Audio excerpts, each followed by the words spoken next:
निरपेक्ष त्रुटि बटे वास्तविक माप का, उससे हम 100 से गुणा कर देंगे तो हमें क्या मिलेगी, प्रतिशत त्रुटि मिल जाएगी। तो इसके आधार पे अब हमें एक न्यूमेरिकल करना है, एक सवाल करना है। कुछ प्रेक्षण हमें दिए गए हैं, उस प्रेक्षण के आधार पर हमें निरपेक्ष त्रुटि, भिन्नात्मक त्रुटि और प्रतिशत त्रुटि का मान ज्ञात करना है। बच्चों अब देखो, जो अभी तक हमने 3 प्रकार की त्रुटियां पढ़ी हैं, उस त्रुटि पे ही एक न्यूमेरिकल हम कर रहे हैं, जिसमें दिया हुआ है कि एक पेंच मापी द्वारा एक तार के व्यास को मापा गया, जिसके प्रेक्षण यानी जिसकी रीडिंग इस प्रकार आई। पहली बार जब हम नापते हैं तो उसकी रीडिंग आती है 0.035 मिलीमीटर, दूसरी बार 0.036 मिलीमीटर, 0.038 मिलीमीटर, 0.037 मिलीमीटर। तो स्क्रू गेज की सहायता से जब हम नापते हैं तार को तो हमारे पास ये 4 रीडिंग आती है। तो हमें ज्ञात करना है इसमें निरपेक्ष त्रुटि, भिन्नात्मक त्रुटि और प्रतिशत त्रुटि। तो किसी प्रकार की त्रुटि को निकालने के लिए सबसे पहले हमें वास्तविक मान पता होना चाहिए कि इनमें से सबसे वास्तविक मान कौन सा है। तो वास्तविक मान निकालने के लिए हम क्या करेंगे, इनका औसत निकालेंगे। तो सबसे पहले क्या है, वास्तविक व्यास, इसे लिख दो डी से, वास्तविक व्यास इसे लिख दिया हमने, डी है डायमीटर, डायमीटर का ऊपर बार, क्योंकि औसत निकालना है। तो औसत निकालने के लिए क्या करते हैं, क्या फॉर्मूला होता है, जितने भी रीडिंग हमें दी गई सबको जोड़ दो, जितनी रीडिंग है 1 2 3 4 उतने से भाग कर दो तो हमारा औसत या माध्य निकल आता है। तो सब रीडिंग को जोड़ो, 0.035 millimetre plus 0.036 millimetre plus 0.037 millimetre plus 0.038, नहीं ये पहले 8 है और ये 0.037 मिलीमीटर बटे कुल कितनी संख्या है 4। तो इससे क्या निकलेगा, औसत व्यास निकल जाएगा। तो अब क्या करेंगे, इन सबको हम जोड़ेंगे। तो सबको जोड़ेंगे तो जोड़ो, 7 और 8 15, 15 और 6 21, 21 और 7 21 और 5 26 का 6, हाथ से लगे 2। उसके बाद 3 और 3 6 और 3 9 और 3 12 और 2 14, हाथ लगा 1। तो यहाँ पे आ गया 1 और दशमलव कितने अंक बाद, 3 अंक बाद ये आ गया ये। तो हमारा जो औसत व्यास आया वो कितना आया, औसत व्यास उसका मान कितना आ गया, डी बार बराबर आ गया 0.146 बटे 4 और या डी बार बराबर आ गया। इसे जब सॉल्व करेंगे, हम सोल्व करेंगे तो आएगा 0.036, ये हमारे पास आ गया औसत व्यास। अब हमने वास्तविक मान निकाल लिया है, व्यास का वास्तविक मान जो हमारा था वो 0.035 मिलीमीटर के करीब। तो अब हम निकालने हैं सबसे पहले निरपेक्ष त्रुटि, एब्सोल्यूट एरर। हम जानते हैं निरपेक्ष त्रुटि निकालने के लिए क्या करते हैं, वास्तविक मान में से मापे गए मान को हम घटाते हैं, तो उससे हमारे पास क्या आती है, निरपेक्ष त्रुटि आ जाती है। तो पहले माप के लिए निरपेक्ष त्रुटि डेल D1 बराबर आ गया वास्तविक मान ये और मापा गया मान, इसे पहले लेते हैं पहले D1, ये आ गया D1, ठीक। तो ये फॉर्मूला बन जाएगा, या del D1 equal to, D1 का मान क्या है 0.036 और माइनस पहला मान क्या है 0.035, तो हटाएंगे कितना आएगा 0.001 मिलीमीटर। तो पहली निरपेक्ष त्रुटि हमारी क्या आई, मान निकालें। अब दूसरा मान निकालेंगे डेल D2, ये क्या आएगी, ये भी ऐसी एक फॉर्मूला D बार माइनस D2 या डेल D2 इक्वल टू, तो हमारा जो वास्तविक मान है वो तो यही है 0.036। अब मान सेकंड वाला मान क्या था 0.036, तो ये आ गई 0.0000, यानी कि तो 0 ही आ गई, क्योंकि जितना वास्तविक मान है वही मान हमारा ये है। तीसरा निकालेंगे डेल 3(1), तो ये क्या हो जाएगा D बार माइनस D3, या जब मान रखेंगे डेल 3D बराबर 0.036 माइनस तीसरा मान क्या है 0.038। और देखो वास्तविक मान छोटा हो गया और नापा गया मान बड़ा, तो क्या करेंगे, ये मान क्या आएगा, ये वाली रीडिंग हमारी माइनस 0.002 मिलीमीटर। और लास्ट में डेल D4, तो D बार माइनस D4 या डेल D4 बराबर 0.036 माइनस 0.003 क्या मान है 0.037, और जब घटाएंगे कितना आएगा माइनस 0.001 मिलीमीटर। तो जो इसको बेस या बेस मापी की सहायता से हमने जो मान निकाले थे उससे हमारे निरपेक्ष त्रुटि आ गई, डेल D1 बराबर इतना, डेल T2 बराबर इतना, डेल D3 बराबर इतना, डेल D4 बराबर इतना। अब इसमें क्या करेंगे, हम इसका औसत निकाल लेंगे। औसत निरपेक्ष त्रुटि, तो औसत निकालने के लिए तो वही है, सबको जोड़ो और जितनी संख्या में भाग कर दो, del D1 plus del D2 plus del D3 plus del D4 बटे। इसमें एक चीज और करनी है, मोड़ के साथ, ये मोड़, इसका इन जो दो चिन्ह हमने लगाए हैं इसका अर्थ क्या है, इसका अर्थ ये है कि अगर कोई मान माइनस में भी है तो उसको औसत निकालते वक्त हम उस मान को क्या में लेंगे, प्लस में ही लेंगे। अगर ये मोड़ हम नहीं लगाएंगे तो माइनस में आ जाएगा।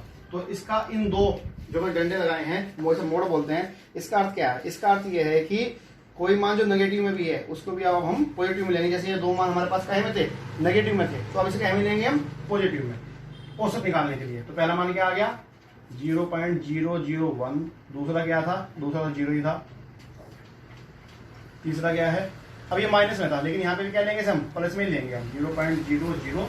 इस माइनस इस मोड के अंदर जो भी चीज रखी जाती है उसका मान हमेशा प्लस में ही होता है, चाहे वो प्लस में हो तो भी प्लस में और माइनस में हो तब भी प्लस में। 0.001 बटे 4, तो सबको इन्हें हमने जोड़ दिया तो कितना आएगा 0.00123, तो क्या आ गया 2 और 1 3 और 4 0.004 बटा 4 और बराबर से भाग करेंगे 0.001 मिलीमीटर। तो हमारे पास निरपेक्ष त्रुटि कितनी आई 0.001 मिलीमीटर। बात समझ में आई। निरपेक्ष त्रुटि हमने अलग अलग प्रेक्षण के लिए निकाल ली, फिर उसका औसत निकाल दिया, तो हमारे पास औसत निरपेक्ष त्रुटि आ गई 0.001 मिलीमीटर। अब हमें क्या निकालना है इसके बाद, अब निरपेक्ष त्रुटि तो हमारे पास आ गई, अब हमें निकालना है इसमें भिन्नात्मक त्रुटि। तो भिन्नात्मक त्रुटि क्या होती है, इस औसत त्रुटि बटे मापा गया मान, यानी कि ये बटा ये हमारे पास क्या आ जाएगा, ये हमारी आ जाएगी। अभी देखो, अब हम इसे याद रखना, मान कितना है डी का मान, ये इसे आप अपनी नोटबुक में उतारते हुए है ना, निरपेक्ष त्रुटि हमारी होगी। अब सेकंड त्रुटि हम निकाल देंगे, मैं यहां लिख देता हूं निरपेक्ष त्रुटि कितनी है हमारी, निरपेक्ष त्रुटि कितनी है हमारी 0.001 मिलीमीटर, ये मैंने हमारी निरपेक्ष त्रुटि आई। ठीक है, अब हमें निकालना है नंबर 2 क्या, भिन्नात्मक त्रुटि। अब निकालेंगे हम भिन्नात्मक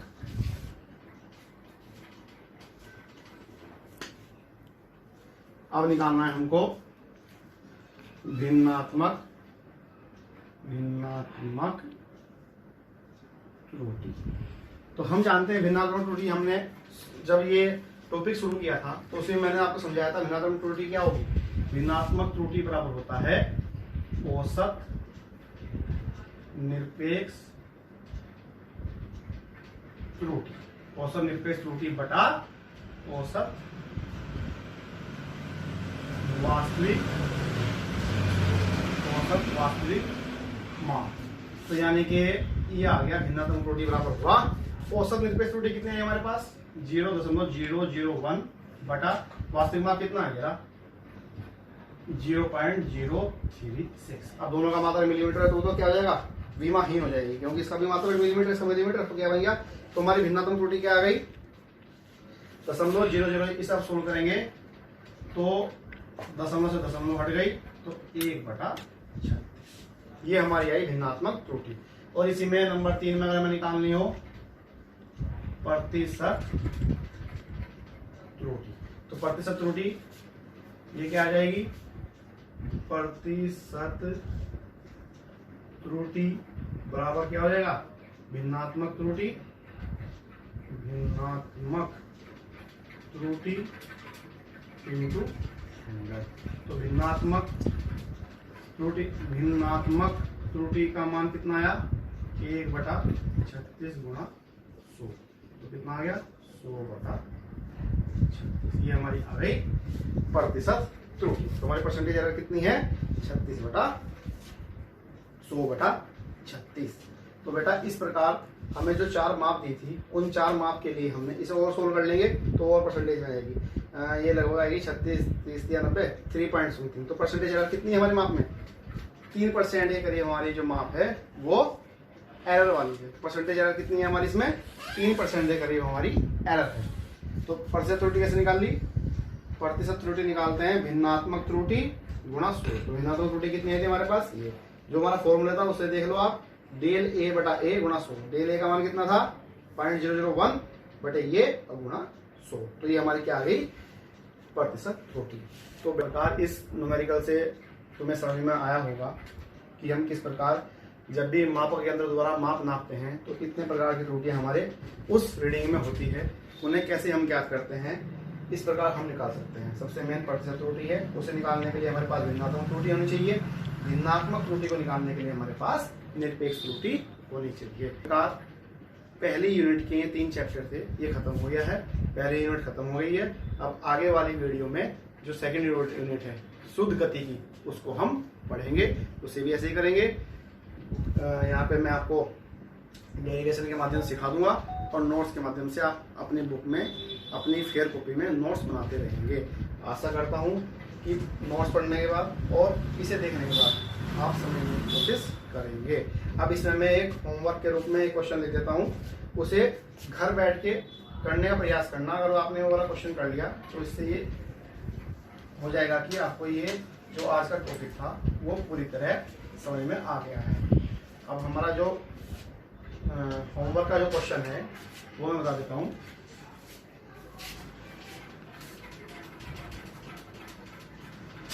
एक सरल दोलक के आवर्तकाल दिए गए हैं, तो इस आवर्तकाल के आधार पर हमें वही निकालना है, निरपेक्ष त्रुटि, भिन्नात्मक त्रुटि और प्रतिशत त्रुटि की गणना करनी है। तो जो आवर्तकाल के जो टाइम पीरियड है वो है 0.150 सेकेंड, दूसरा है 0.151 सेकेंड, तीसरा है 0.152 सेकेंड और चौथा है 0.151 सेकेंड। तो ये 4 रीडिंग है। इन 4 रीडिंग के आधार पे आपको इस सरल दोलक के आवर्तकाल के लिए ज्ञात करना है निरपेक्ष त्रुटि, दूसरा निकालना है भिन्नात्मक त्रुटि और तीसरा निकालना है प्रतिशत त्रुटि। तरीका वही रहेगा, 4 रीडिंग दी है, इन रीडिंग का औसत निकाल लेंगे तो हमारे पास वास्तविक मान आ जाएगा। फिर वास्तविक मान में से एक एक करके से घटाते रहेंगे तो निरपेक्ष त्रुटि आ जाएगी। उस निरपेक्ष त्रुटि बटा वास्तविक मान करेंगे तो भिन्नात्मक त्रुटि आ जाएगी और उसे 100 से मल्टीप्लाई कर देंगे तो हमारे पास प्रतिशत त्रुटि आ जाएगी। तो इस प्रकार ये पहली यूनिट पूरी तरह कंप्लीट हो गई है। न्यूमेरिकल मैंने बता दिए हैं। आपके पास एनसीईआरटी की बुक हो या नूतन पब्लिकेशन है उसकी बुक हो या किसी भी पब्लिकेशन की बुक हो, उसमें जो न्यूमेरिकल दिए होंगे उन्हें करने का प्रयास आपको करना है। तो निश्चित ही आप उन्हें सोल्व कर पाएंगे और पूरे प्रकरण को, पूरी यूनिट को समझ पाएंगे। धन्यवाद।